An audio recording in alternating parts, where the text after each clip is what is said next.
Good Friday, శుభ శుక్రవారం. ఎవరైనా మరణిస్తే, గొప్పవాళ్లు మరణిస్తే, ఆ మరణించిన దినాన్ని సాధారణంగా ఏమని పిలుస్తారో తెలుసా? సంతాప దినం. కానీ యేసు మరణించినప్పుడు సంతాప దినం అని చెప్పి అనలేదండి. ఏమన్నారో? యేసు మరణించినప్పుడు శుభదినం, శుక్రవారాన్ని శుభ శుక్రవారం. ఎందుకని? యేసు మరణించినప్పుడు శుభ శుక్రవారం అయింది. యేసు మరణము మానవ జాతికి మేలు చేసింది. నశించిపోతున్న మానవ జాతి రక్షించబడ్డానికి యేసుక్రీస్తు తన ప్రాణం పెట్టాడు. కాబట్టి మనిషికి మేలు జరిగింది యేసుక్రీస్తు యొక్క మరణం వల్ల. ఏమిటి ఆ మరణం? నీ కోసం, నా కోసం చేసిన త్యాగమే ఆయన మరణం. నిన్ను నన్ను రక్షించడానికి చేసిన బలియాగమే ఆయన మరణం.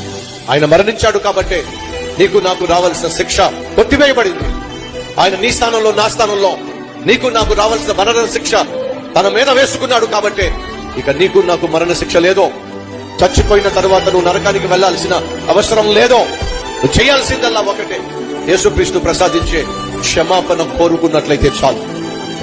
యేసు ప్రసాదించే పాప క్షమాపణను పొందుకుంటే చాలు. నువ్వు పరలోకానికి వెళతావు. నువ్వు పరలోకానికి వెళ్ళాలి అని యేసుక్రీస్తు ఈ లోకానికి వచ్చాడు.